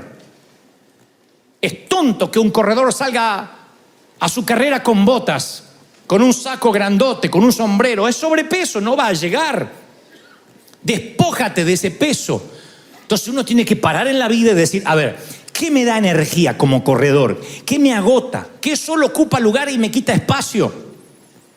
Tú tienes que decidir, como yo llamé a este mensaje, ¿qué vas a perder para ganar? Uno tiene que perder para poder ganar. No hay otra manera. Uno tiene que perder peso para correr, perder equipaje para poder volar, dejar atrás cosas para tomar otras. Nadie recoge nada en la vida con las manos llenas. Hay muchos que no pueden deshacerse de las cosas de la vida. Acumuladores compulsivos.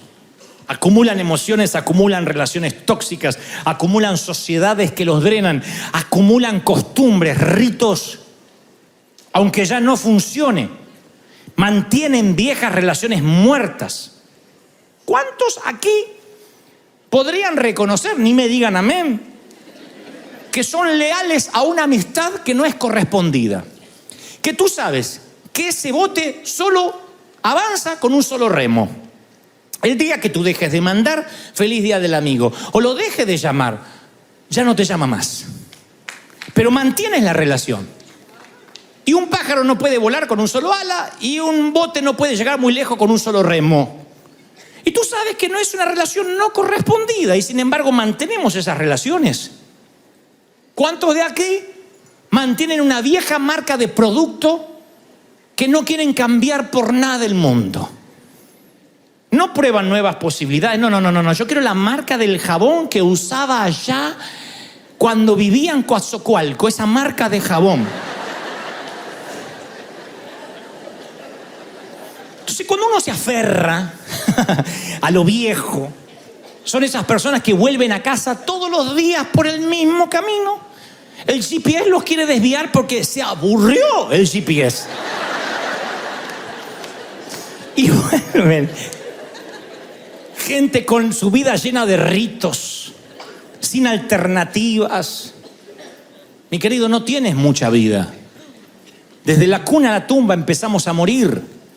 Desde el útero al sepulcro, todos los días morimos un poco. Y cómo vivas esa vida depende de ti. Si tú no dices basta, vamos a cambiar, vamos a reevaluar, a hacer un inventario de la vida. Tú tienes que decidir. No puedes escoger con las manos llenas. Hay cosas que tienes que perder para poder ganar. Ahora, ¿cómo vas a maximizar tu vida si no minimizas tu equipaje? Entonces yo tengo algunas cosas que he aprendido con dolor. Entonces, como no quiero que te toque lo mismo, tuve que aprender en esta noble tarea de maximizar la vida y minimizar el equipaje. Número 1, a quemar las hipotecas, las deudas. Pero no las deudas contraídas por una casa, porque estás pagando un auto.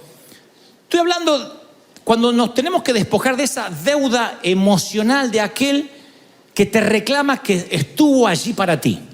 Siempre va a haber gente que te diga, yo estuve ahí, yo te abrí la puerta. Hay hasta padres que son así de manipuladores. Pasan los años, yo soy tu madre. Si no fuera por tu madre, que cuando tenías moco te limpiaba. 52 años tiene el hijo y le reclaman los mocos que le limpiaba a los 5. Ya está. Esa manipulación te da culpa. Entonces, hónralos. Yo defiendo la honra, pero evita el sentimiento de endeudamiento eterno. Porque hay un montón de gente que va a querer endeudarte eternamente. El síndrome te estaré por siempre agradecido suena noble, pero le roba la gloria a Dios. Porque está diciendo que la persona esa fue la que te bendijo. Aun si fue usada por Dios, y lo cual agradecemos y honramos, te pudo haber abierto una puerta, pero tu don hizo que la puerta se mantenga abierta. Tu don, tu llamado hizo que la puerta permanezca abierta. ¿Me sigue, sí o no? Un entrenador de fútbol descubre en las ligas inferiores a un muchacho que golea y lo lleva a las grandes ligas europeas. Listo, le paga la deuda, el porcentaje, pero no tiene un endeudamiento eterno, porque después el futbolista tiene que demostrar en las grandes ligas que merece estar allí. Tu don mantiene la puerta abierta. Y ese endeudamiento eterno es vampírico, te drena. Porque siempre hay gente que no resiste que tú pagues la hipoteca. Esas largas ataduras con la gente se llevan el mérito de Dios. Y muchos de nosotros le debemos mucho a la gente, pero hay un punto donde tiene que decir basta. Porque vienen con el café de la deuda y te llenan la taza. Y si tú no le dices basta, nunca te dirán basta del otro lado. Pagad a todo lo que debéis. Romanos 13:7. Al que tributo, tributo. Al que impuesto, impuesto. Al que respeto, respeto. Al que honra, honra. No debáis a nadie nada. ¿Por qué aquí el apóstol no dice vivan pagando tributo, vivan pagando los impuestos? Al que le deben respeto, vivan pagándole toda la vida el respeto. Dice no deban nada. O sea que en algún momento termina de pagar. ¿Soy claro o no? El amor es la única deuda que no puede ser saldada por completo. El problema es que cuando convertimos nuestros sentimientos de gratitud en una deuda pendiente que solo pertenece al amor. Esta presunción es el pecado de Giezi. El servidor del profeta que no concibió que Naamán no tuviera que pagar nada por la sanidad de su lepra. Lo persiguió y le golpeó en la puerta. ¡Ey! ¿Habrá algún tesoro a cambio de la sanidad? Siempre hay alguien que se considera un facilitador. A mí se me pegan como mosca esa gente. Y a medida que levanto un vuelo por providencia de Dios un poquito más alto, me aparecen más managers, más padrinos, más gente que siempre confió en mí. Más gente que siempre me abrió las puertas y a los que le debo algo. Y esa gente no acepta que quememos los papeles de la hipoteca. Quieren que paguemos eternamente aunque hayamos pagado la deuda. ¿Habrá alguna persona aquí que termine de pagar su hipoteca y después por cariño le siga mandando dinero al banco? Ya está pago, sí, pero qué sé yo, para mantener la relación, fue el banco que me dio el crédito. Y yo no quiero pasar por el Chase y que me miren, qué desagradecido. Entonces yo les mando. Se paga, se paga. Ahí es cuando hasta surge la religión, la ley por encima de la gracia. El Señor dice, yo morí en la cruz del Calvario y no hay nada que pagar, está todo pago. Nosotros decimos, no, vamos a pagar. Vamos a hacer la cruz, más congregarte en una célula, más la circuncisión, más que la mujer no se corte el cabello, más no tomar vino, más no mirar Netflix, más... Y le agregamos cosas para sentir que estamos pagando. Y esa deuda aprisiona a la gente, las esclava. Está todo pago. Yo me paro y digo, está todo pago, no hay nada que hacer para acercarse a Cristo, solo creer. Y me dicen, qué evangelio fácil, qué evangelio light. Lo siento, el Señor lo hizo fácil. Y decimos, no, tiene que haber algo más, porque aun cuando la ofrenda es grande, hasta el santo desconfía. Tiene que haber algo más. No. Y hay gente que quiere que paguemos una hipoteca constante. Y uno tiene que decidir si se va a llevar a esa gente a lo largo de la travesía, a lo largo del viaje. Porque muchos provienen del mismo trasfondo, pero no todos hemos crecido iguales. La vida nos va llevando por diferentes caminos y a veces el que no creció o no voló tan alto te quiere anclar a su historia. Y cuando la gente no entiende quién eres ahora, te quiere afectar y amarrar a tu pasado. Dice las Escrituras en Mateo 13:54 que Jesús llegó a su tierra, enseñaba en la sinagoga de su tierra y se maravillaba la gente. ¿De dónde tiene esta sabiduría? ¿De dónde son estos milagros? O sea que Jesús estaba haciendo milagros, siendo sabio en su manera de disertar. Y luego dicen, en la misma línea de pensamiento, pero ¿no es este el hijo del carpintero? ¿No es su mamá María? ¿Sus hermanos no son Jacobo, José, Simón y Judá? ¿No están todas sus hermanas con nosotros? ¿De dónde sacó estas cosas? Y se escandalizaban de él. Jesús dijo, no hay profeta sin honra, sino en su propia tierra y en su casa. No hizo así milagros a causa de la incredulidad de ellos. No importa que hagas milagros y que seas sabio. Yo te conozco cuando no hacías milagros y cuando no eras sabio. Y te amarro a tu pasado. ¿Y qué hizo Jesús? ¿Los convenció? ¿Les hizo más milagros? Muchachos, entiéndanme. ¿Qué culpa tengo de ser el Hijo de Dios? Créanme, el Espíritu Santo embarazó a mi mamá. Si quieren me hago un examen de ADN. No me dejen afuera. No, los abandonó. Dijo, carga innecesaria. Carga que no suma, carga que me resta gasolina. Carga que no me deja volar a mi propósito. Alguien tiene que creerlo. ¿Dices amén, sí o no? Los abandonó. La fe es futurista y esta gente estaba atada al pasado. Entonces a veces una de las maletas que nos tiran abajo el avión, que nos llenan de más la taza, son los que te quieren retener con yo te conozco desde que. Y esa frase les da licencia para anclarte en una temporada de tu vida que ya no existe. Hace poco me encontré con alguien que me decía, yo te conozco de soltero. Bravito eras, ¿eh? Y me retuvo ahí. Y no me quitó. Para su imagen mental, para su tranquilidad, me metió en una cajita, en una temporada de su vida, donde dijo, galán de los hogares. Y ahí me dejó. No importa lo que Dios haya hecho conmigo. La gente te juzga por lo que fuiste, por lo que hiciste y no lo que eres ahora. Y esas relaciones te quitan el impulso para volar, para ir donde Dios quiere que vayas. Te retienen en el pasado, porque tu presente frustra lo que ellos son ahora. Y se sienten frustrados y tu presente los frustra más. Y ni hablar de tu futuro. Si eres de esas personas que dicen, yo conservo mis amigos de los 4 años de edad y ahora tenemos 50 y vamos juntos, eres afortunado. Por lo general, Aquellos que estuvieron en algún momento en tu vida no entienden el presente donde Dios te trajo. Y como Dios no trata a nadie por igual, a veces, aunque las pistas parezcan iguales, los caminos se van bifurcando. Ahora, es natural que uno se sienta atraído por personas que hacen lo mismo que nosotros. Uno trata de buscar gente que es como uno, pero la pregunta no es, ¿tú eres igual a mí? La pregunta es, ¿vamos para el mismo sitio? Una cosa es unidad y otra cosa es uniformidad. Yo no puedo pretender uniformarnos a todo como si estuviéramos en Corea del Norte y que todo vista igual y que todos piensen igual. No podemos. Somos diferentes, somos distintos, disímiles, diametralmente opuestos. Pero vamos para el mismo lugar. River va a crecer porque tenemos un futuro en común. Vamos para el crecimiento, para el avivamiento de la calle Broadway, por las almas. Alguien tiene que aplaudir más que eso si lo crees. ¡Aleluya! Entonces, cuando uno se complementa sin que haya duplicidad, es como los médicos que son amigos porque no comparten la clientela. Uno se encarga, es pedicuro y el otro es dentista. Entonces no comparten la clientela. Ahora, tú no sabes lo que es subirte a un avión con alguien que va en otra dirección. Te vuelve loco. ¿Para dónde vamos? ¿Para dónde vamos? No llegamos. Ah, pero no estamos llegando a las Rocallosas. No, vamos para Miami.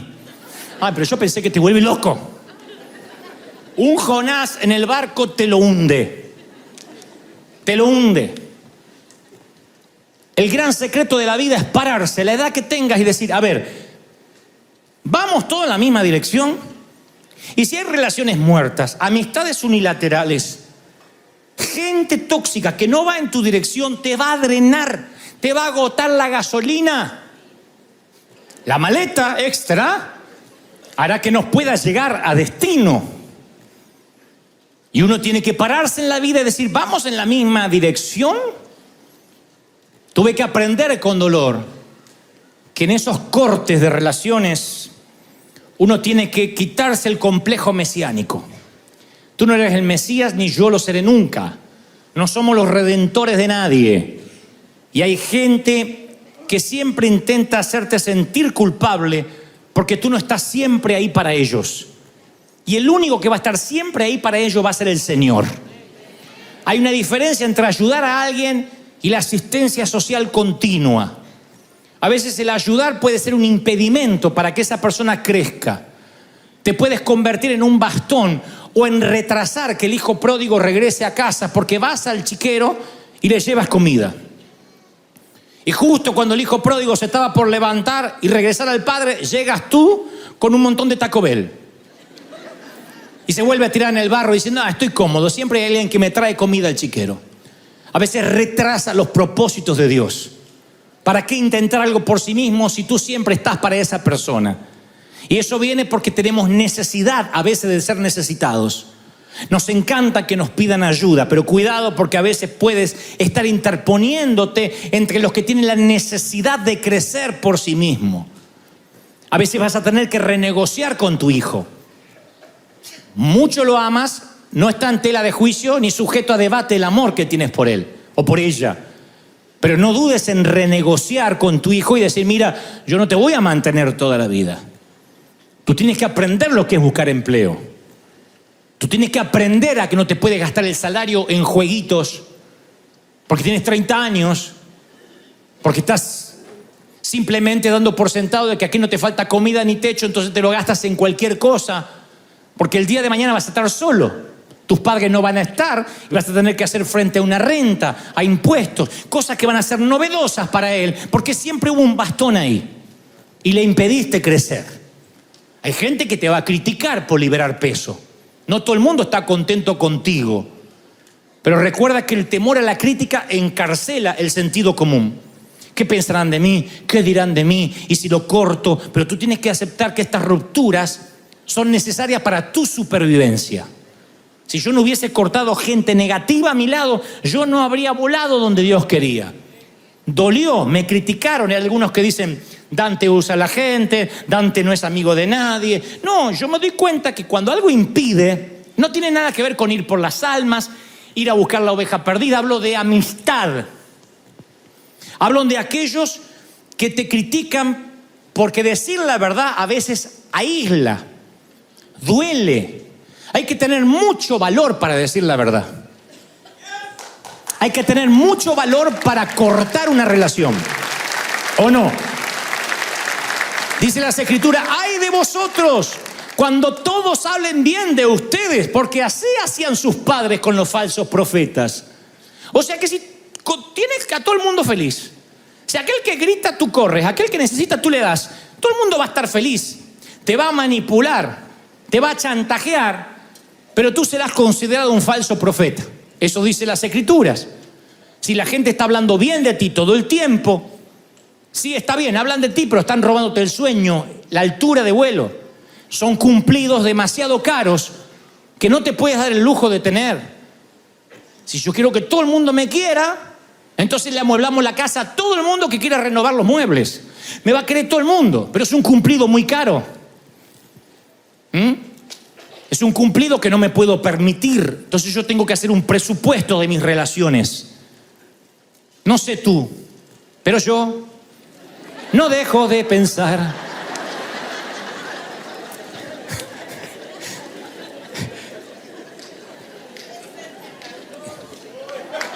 Y un minuto.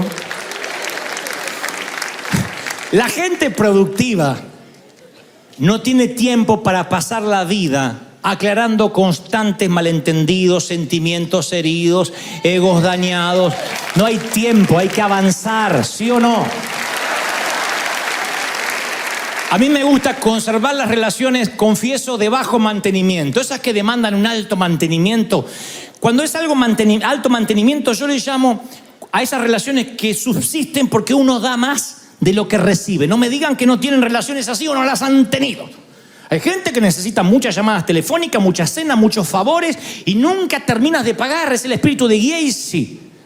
Y solo tienes un tiempo, una energía y una vida. Y recuerda, el presupuesto lo haces tú, no la otra persona. Entonces, si la relación es de bajo mantenimiento, cuando yo llamo bajo mantenimiento es que no hay que estar aclarando por qué no me llamaste, por qué me hiciste jeta, que me viste de costado, me puse un vestido y no me dijiste nada.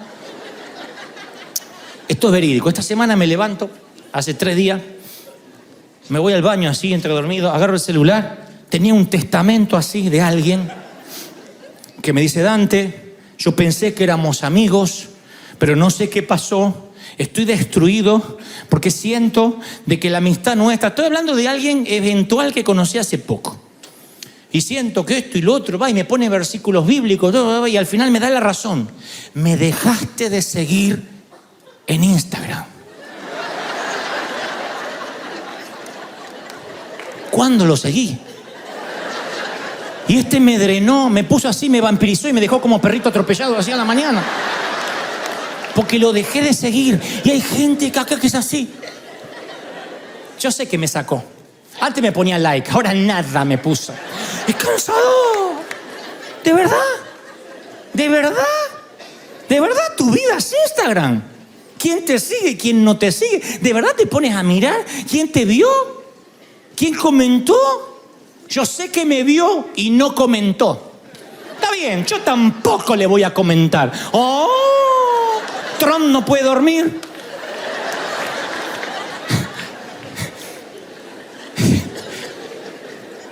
Las Naciones Unidas debaten que tú no vas a seguir más a ella, ni ella te va a seguir ni comentar el vestido. ¡Ah! ¿Seguimos viviendo?